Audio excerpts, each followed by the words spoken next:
اللهم صل على سيدنا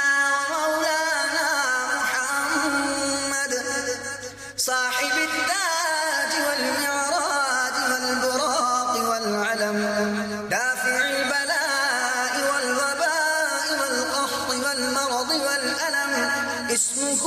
مكتوب مرفوع مشفوع منقوش في اللوح والقلم سيد العرب والعجم جسمه مقدس معطر مطهر منبر في البيت والحرم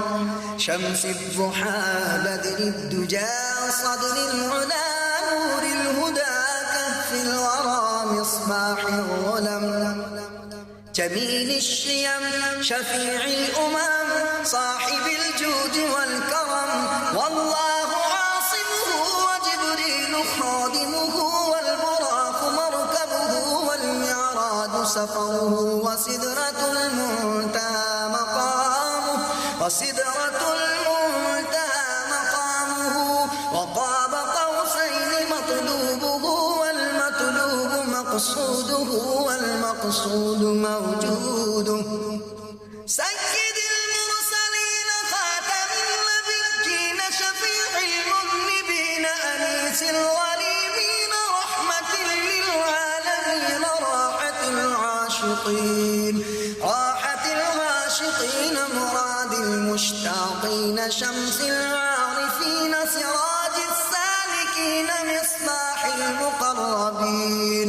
محب الفقراء والغرباء واليتامى والمساكين سيد الثقلين نبي الحرمين إمام القبلتين وسيلتنا في الدارين صاحب قاب قوسين محبوب رب المشرقين ورب المغربين جد الحسن والحسين مولانا ومولى الثقلين أبي القاسم محمد بن